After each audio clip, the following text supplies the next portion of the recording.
අයිබෝන් යාළුවෝ ඔන්න අද මම ඔයාලට අරගෙන මේ දවස්වල හැමෝම කතා වෙන්නේ Netflix එකේ ට්‍රෙන්ඩින් එකක් වෙන අලුත්ම බොලිවුඩ් සිනමා අත්දැකීමක් විතරයි.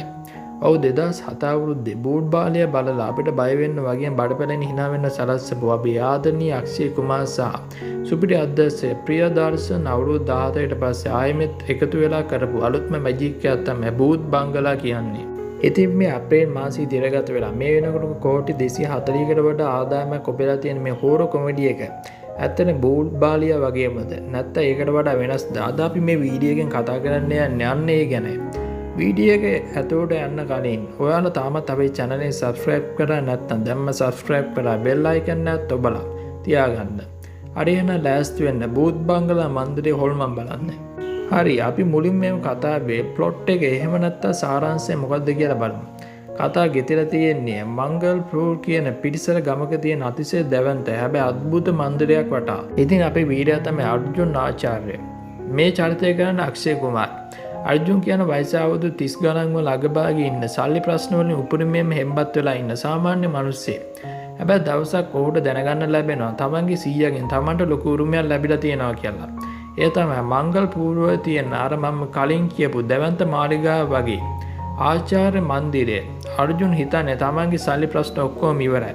මේක විකුණලා හරි නැත්තම් මේක තමන්ගේ නංගිගේ මගුල් ගෙදර අරන් ජීවිතේ ගොඩ දාන්න පුළුවන් කියලා. හැබැයි වැඩේ එතනින් ලේසි වෙන්නේ නෑ යාළුවනේ. මේ මන්දිරයේ අර්ජුන් පය තියනවත් එක්කම ගමේ මිනිස්සු වගේ මන්දිරේ ඉන්න පරණ සේවකයෝ උට අනතුරු වංගවන මේක ඇතුලේ දරුණු ආත්මය හොල්මන සැරිසනවා කියලා. මන්දිර ඇතුලේ එක එක අద్భుත බියකරු දේවල් වෙන්නට පටන් ගන්නවා. හැබැයි මේක පිසිකොලොජි ට්‍රේලර් එකක් නෙමෙයි. මේක ඇත්තටම ඇත්ත හොල්මන් කතාවක්. අර්ජුන්ට සිද්ධ වෙනවා තමන්ගේ යාළුවා සෙට් එකත් එක්ක එකතු වෙලා මේ මන්දිරයේ තියෙන අඳුරු අතීතය සහ වදුසූර් කියන්නේ දරුණු රහස මොකද්ද කියලා හොයාගන්න. අන්න ඒ ගමන තමයි හාස්‍ය සහ භීතිය මුසු කරලා මේ කතාවේ පෙන්වන්නේ. ඉතින් දැන් අපි හෝරෝ සහ නිෂ්පාදන තත්ත්වය ගැන කතා කරමු. ප්‍රියදර්ශන් සාමාන්‍ය ප්‍රසිද්ධ කොමඩි වලට උනාට ඔව් බූට් බාලියා හරහා ඔප්පු කළා තමන්ට හෝරෝ පැත්තට සුපුරියටම කරන්න පුළුවන් කියලා. හැබැයි මේ බූත් බංගලා එකේ තියෙන සමහර ජම්ප් ස්කෑර්ස් ඒ කියන එක එකපාරට බය වෙන දර්ශන ටික සාමාන්‍ය මට්ටමේ තියෙන්නේ. ඔයා ගොඩක් දාන හෝරෝ පේන්ස් බලන කෙනෙක් නම් මේකේ තියෙන හොල්මන් සීන් එක ඔයාට ඒ තරම් බය හිතෙන එකක් නැහැ. හැබැයි මේකේ තියෙන බෑග්ග්‍රවුන්ඩ් සවුන්ඩ් නිස්කෝ එක සහ සිනමා කරන ඉතාමත් අඳුරු ගෝත්‍රික පන්නේ ලස්සන පරිසරයක් මන්දිරය ඇතුලේ නිර්මාණය කරන්න සමත් වෙලා තියෙනවා. ඒ නිසා බය හිතෙන වාතාවරණයක් නම් උපරිමයෙන්ම තියෙනවා. ඉතින් ඔයාලා බූත් බංගලා බැලුවද?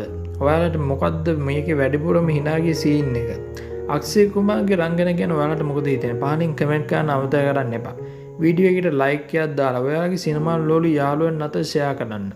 ඊළඟ වීඩියෝ එකෙන් තවත් සුපිරි චිත්‍රපට විචාරයක් කරන ඉක්මනින් එන්නම්. එතෙන් හැමෝම පරිස්සමින් ඉන්න.